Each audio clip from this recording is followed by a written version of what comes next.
च धर्मस्य सर्वधर्म स्वरूपिणे अवतार वरिष्ठाय रामकृष्णाय ते नमः। শ্রী শ্রী রামকৃষ্ণ কথামৃত শ্রীম কথিত প্রথম খণ্ড। তব কথামৃতম তপ্ত জীবনম কুবিভিড়িতম কলমশাপহম শ্রবণমঙ্গলম শ্রীমদাততম ভুবি গৃণন্তি ये পুরিদা জনা। শ্রীমদ্ ভাগবত গোপী গীতা, পৃষ্ঠা সংখ্যা 122, 1882, 14 ডিসেম্বর। সপ্তম পরিচ্ছেদ। ক্লেশোধিকতরস্তেষাং অব্যক্তাসক্তচেতসাং অব্যক্তা হি গতির্দুঃখম দেহবদ্ভিরব্যপ্যতে। গীতা 12/5। ভক্তিযোগ যুগধর্ম, জ্ঞান যোগ বড় কঠিন। দাস আমি, ভক্তের আমি, বালকের আমি। বিজয় শ্রী রামকৃষ্ণের প্রতি। মহাশয়, আপনি বজ্জাত আমি ত্যাগ করতে বলেছেন, দাস আমিতে দোষ নাই। শ্রী রামকৃষ্ণ: হ্যাঁ, দাস আমি অর্থাৎ আমি ঈশ্বরের দাস, আমি তার ভক্ত, এই অভিমান। এতে দোষ নাই, বরং এতে ঈশ্বর লাভ হয়। বিজয়: আচ্ছা, যার দাস আমি তার কাম ক্রোধাদি কি রূপ? শ্রী রামকৃষ্ণ: ঠিক ভাব যদি হয় তাহলে কাম ক্রোধের কেবল আকার মাত্র থাকে। যদি ঈশ্বর লাভের পর দাস আমি বা ভক্তের আমি থাকে, সে ব্যক্তি কারও অনিষ্ট করতে পারে না। পরশমণি ছোঁয়ার পর তরবার সোনা হয়ে যায়।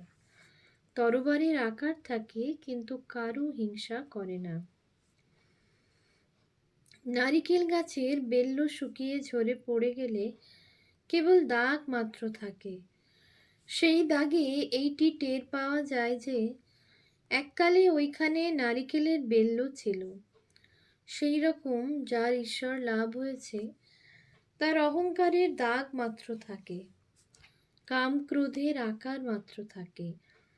বালকের অবস্থা হয়, বালকের যেমন সত্ত্ব রজ তমগুণের মধ্যে কোনো গুণের আঁট নাই।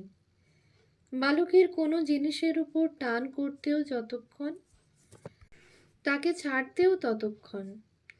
একখানা 5 টাকার কাপড় তুমি 8 পয়সার পুতুল দিয়ে ভুলিয়ে নিতে পারো, কিন্তু প্রথমে খুব আঁট করে বলবে এখন না, আমি দেব না, আমার বাবা কিনে দিয়েছে। বালকের আবার সব্বাই সমান, ইনি বড় উনি ছোট, এরূপ বোধ নাই। তাই জাতি বিচার নাই। মা বলে দিয়েছে ও তোর দাদা হয়, সে ছুতোর হলেও এক পাতে বসে ভাত খাবে। বালকের ঘৃণা নাই, সূচি অসুচি বোধ নাই, পায়খানায় গিয়ে হাতে মাটি দেয় না। কেউ যদি সমাধির পরও ভক্তের আমি দাস আমি নিয়ে থাকে, আমি দাস তুমি প্রভু, আমি ভক্ত তুমি ভগবান, এই অভিমান ভক্তের থাকে। ঈশ্বর লাভের পরও থাকে, সব আমি যাই না। আবার এই অভিমান অভ্যাস করতে করতে ঈশ্বর লাভ হয়, এরই নাম ভক্তিযোগ। ঈশ্বর লাভের পরও থাকে, সব আমি চাই না। আবার এই অভিমান অভ্যাস করতে করতে ঈশ্বর লাভ হয়, এরই নাম ভক্তিযোগ। ভক্তির পথ ধরে গেলে ব্রহ্ম জ্ঞান হয়। ভগবান সর্বশক্তিমান মনে করলে ব্রহ্ম জ্ঞানও দিতে পারেন। ভক্তেরা প্রায় ব্রহ্মজ্ঞান চায় না। আমি দাস, তুমি প্রভু, আমি ছেলে, তুমি মা, এই অভিমান রাখতে চাই। বিজয়, যারা বেদান্ত বিচার করেন তারাও তো তাকে পান। শ্রীরামকৃষ্ণ, হ্যাঁ, বিচার পথেও তাকে পাওয়া যায়। একেই জ্ঞান যোগ বলে। বিচার পথ বড় কঠিন। তোমায় তো সপ্তভূমির কথা বলেছি। সপ্তম ভূমিতে মন পৌঁছিলে সমাধি হয়। ব্রহ্ম সত্য, জগৎ মিথ্যা, এই বোধ ঠিক হলে মনের লয় হয়, সমাধি হয়। কিন্তু কলিতে জীব অন্নগত প্রাণ। ব্রহ্ম সত্য, জগৎ মিথ্যা কেমন করে বোধ হবে? সে বোধ দেহ বুদ্ধি না গেলে হয় না। আমি দেহ নই, আমি মন নই, চতুর্বিংশতি তত্ত্ব নই। আমি সুখ দুঃখের অতীত। আমার আবার রোগ শোক জরা মৃত্যু কই? এসব বোধ কলিতে হওয়া কঠিন। যতই বিচার করো, কোনখান থেকে দেহাত্ম বুদ্ধি এসে দেখা দেয়। অসত্য গাছ এই কেটে দাও, মনে করলে মূল শুদ্ধ উঠে গেল। কিন্তু তার পরদিন সকালে দেখো গাছের একটি ফিকড়ি দেখা দিয়েছে। দেহাভিমান যায় না। তাই ভক্তিযোগ কলির পক্ষে ভালো, সহজ। আর চিনি হতে চাই না, চিনি খেতে ভালোবাসি। আমার এমন কখনো ইচ্ছা হয় না যে বলি আমি ব্রহ্ম।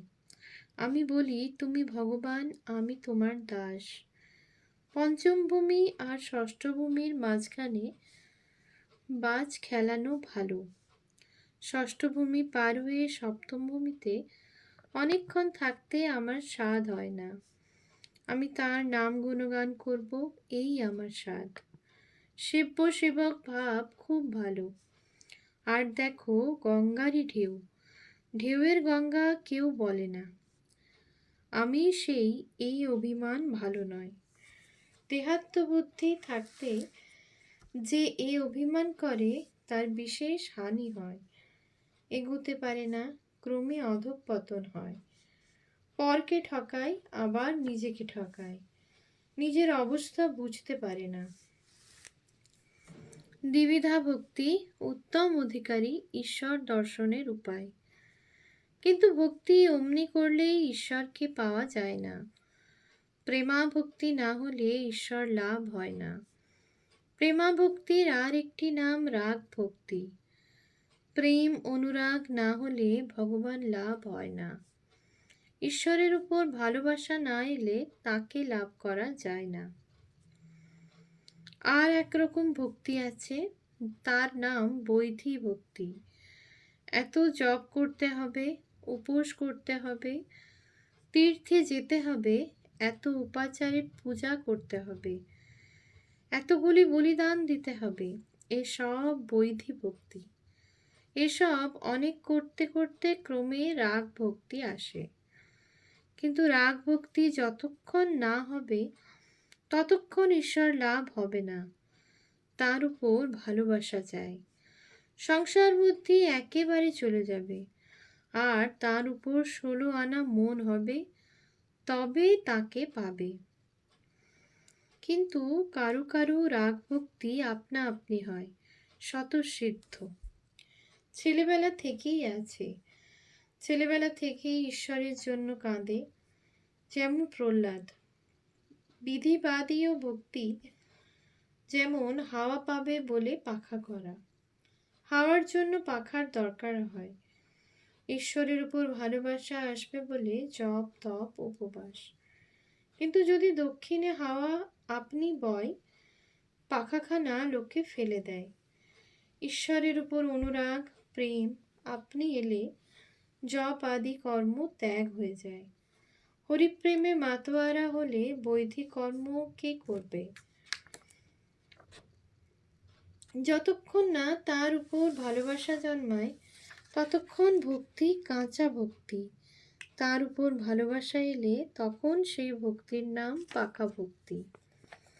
যার কাঁচা ভক্তি সে ঈশ্বরের কথা উপদেশ ধারণা করতে পারে না। পাকা ভক্তি হলে ধারণা করতে পারে। ফটোগ্রাফের কাঁচে যদি কালি, সিলভার নাইট্রেট মাখানো থাকে, তাহলে যা ছবি পড়ে তা রয়ে যায়। কিন্তু শুধু কাঁচের উপর হাজার ছবি পড়ুক, একটাও থাকে না। একটু সরে গেলেই যেমন কাঁচ তেমনই কাঁচ। ঈশ্বরের উপর ভালোবাসা না থাকলে উপদেশ ধারণা হয় না। বিজয় মহাশয়, ঈশ্বরকে লাভ করতে গেলে, তাকে দর্শন করতে গেলে ভক্তি হলেই হয়? শ্রী রামকৃষ্ণ: হ্যাঁ, ভক্তি দ্বারাই তাকে দর্শন হয়। কিন্তু পাকা ভক্তি, প্রেমা ভক্তি, রাগ ভক্তি চাই। সেই ভক্তি এলেই তার উপর ভালোবাসা আসে। যেমন ছেলের মার উপর ভালোবাসা, মার ছেলের উপর ভালোবাসা, স্ত্রীর স্বামীর উপর ভালোবাসা। এই ভালোবাসা, এই রাগ ভক্তি এলে স্ত্রী পুত্র আত্মীয় কুটুম্বের উপর সে মায়ার টান থাকে না, দয়া থাকে। সংসার বিদেশ বোধ হয়, একটি কর্মভূমি মাত্র বোধ হয়। যেমন পাড়াগাঁয়ে বাড়ি, কিন্তু কলকাতা কর্মভূমি। কলকাতায় বাসা করে থাকতে হয় কর্ম করবার জন্য। ঈশ্বরে ভালোবাসা এলে সংসার আসক্তি, বিষয় বুদ্ধি একেবারে যাবে। বিষয় বুদ্ধির লেশ মাত্র থাকলে তাকে দর্শন হয় না।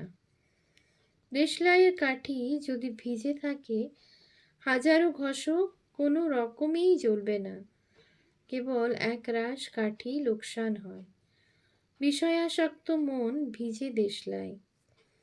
শ্রীমতী রাধিকা যখন বললেন, আমি কৃষ্ণময় দেখছি, সখীরা বললে, কই, আমরা তো তাকে দেখতে পাচ্ছি না, তুমি কি প্রলাপ বকছ? শ্রীমতী বললেন, সখী, অনুরাগ অঞ্জন চক্ষে মাখো, তাকে দেখতে পাবে। বিজয়ের প্রতি: তোমাদের ব্রাহ্ম সমাজেরই গানে আছে, প্রভু বিনে অনুরাগ করে যজ্ঞ যাগ, তোমারে কি যায় জানা? এই অনুরাগ, এই প্রেম, এই পাকা ভক্তি, এই ভালোবাসা যদি একবার হয়, তাহলে সাকার নিরাকার দুই সাক্ষাৎকার হয়। ঈশ্বর দর্শন তাঁর কৃপা না হলে হয় না। বিজয়: ঈশ্বর দর্শন কেমন করে হয়? শ্রী রামকৃষ্ণ: চিত্তশুদ্ধি না হলে হয় না। কামিনী কাঞ্চনে মন মলিন হয়ে আছে, মনে ময়লা পড়ে আছে। ছুঁচ কাদা দিয়ে ঢাকা থাকলে আর চুম্বক টানে না। মাটি কাদা ধুয়ে ফেললে তখন চুম্বক টানে। মনের ময়লা তেমনি চোখের জলে ধুয়ে ফেলা যায়। হে ঈশ্বর, আর অমন কাজ করব না বলে যদি কেউ অনুতাপে কাঁদে, তাহলে ময়লাটা ধুয়ে যায়। তখন ঈশ্বর রূপ চুম্বক পাথর মন রূপ ছুঁচকে টেনে লন। তখন সমাধি হয়, ঈশ্বর দর্শন হয়। কিন্তু হাজার চেষ্টা করো, তার কৃপা না হলে কিছু হয় না। তার কৃপা না হলে তার দর্শন হয় না। কৃপা কি সহজে হয়? অহংকার একেবারে ত্যাগ করতে হবে। আমি কর্তা এ বোধ থাকলে ঈশ্বর দর্শন হয় না। ভাড়ারে একজন আছে, তখন বাড়ির কর্তাকে যদি কেউ বলে, মহাশয় আপনি এসে জিনিস বার করে দিন, তখন কর্তাটি বলে, ভাড়ারে একজন রয়েছে, আমি আর গিয়ে কি করব? যে নিজে কর্তা হয়ে বসেছে, তার হৃদয় মধ্যে ঈশ্বর সহজে আসেন না। কৃপা হলেই দর্শন হয়। তিনি জ্ঞান সূর্য, তার একটি কিরণে এই জগতে জ্ঞানের আলো পড়েছে। তবেই আমরা পরস্পরকে জানতে পারছি, আর জগতে কত রকম বিদ্যা উপার্জন করছি। তার আলো যদি একবার তিনি নিজে তার মুখের ওপর ধরেন, তাহলে দর্শন লাভ হয়। সার্জন সাহেব রাত্রে আঁধারে লণ্ঠন হাতে করে বেড়ায়, তার মুখ কেউ দেখতে পায় না, কিন্তু ওই আলোতে সে সকলের মুখ দেখতে পায়, আর সকলে পরস্পরের মুখ দেখতে পায়। যদি কেউ সার্জনকে দেখতে চায়, তাহলে তাকে প্রার্থনা করতে হয়, বলতে হয়, সাহেব কৃপা করে একবার আলোটি নিজের মুখের উপর ফিরাও, তোমাকে একবার দেখি। ঈশ্বরকে প্রার্থনা করতে হয়, ঠাকুর, কৃপা করে জ্ঞানের আলো তোমার নিজের উপর একবার ধরো, আমি তোমায় দর্শন করি। ঘরে যদি আলো না জ্বলে সেটি দারিদ্র্যের চিহ্ন। হৃদয় মধ্যে জ্ঞানের আলো জ্বালতে হয়। জ্ঞান দীপ জেলে ঘরে ব্রহ্মময়ীর মুখ দেখো না। বিজয় সঙ্গে ঔষধ আনিয়াছেন, ঠাকুরের সম্মুখে সেবন করিবেন। ঔষধ জল দিয়া খাইতে হয়। ঠাকুর জল আনাইয়া দিলেন। ঠাকুর অহেতুক কৃপা সিন্ধু, বিজয় গাড়ি ভাড়া নৌকা ভাড়া দিয়ে আসিতে পারেন না। ঠাকুর মাঝে মাঝে লোক পাঠাইয়া দেন, আসতে বলেন। এবার বলরামকে পাঠাইয়াছিলেন, বলরাম ভাড়া দিবেন। বলরামের সঙ্গে বিজয় আসিয়াছেন। সন্ধ্যার সময় বিজয়, নবকুমার ও বিজয়ের অন্যান্য সঙ্গীগণ বলরামের নৌকাতে আবার উঠিলেন। বলরাম তাহাদিগকে বাগবাজারের ঘাটে পৌঁছাইয়া দিবেন। মাস্টারও ওই নৌকায় উঠিলেন।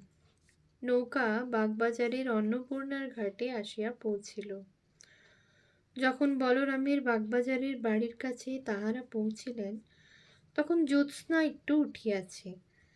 আজ শুক্লপক্ষের চতুর্থী তিথি, শীতকাল, অল্প শীত করিতেছে।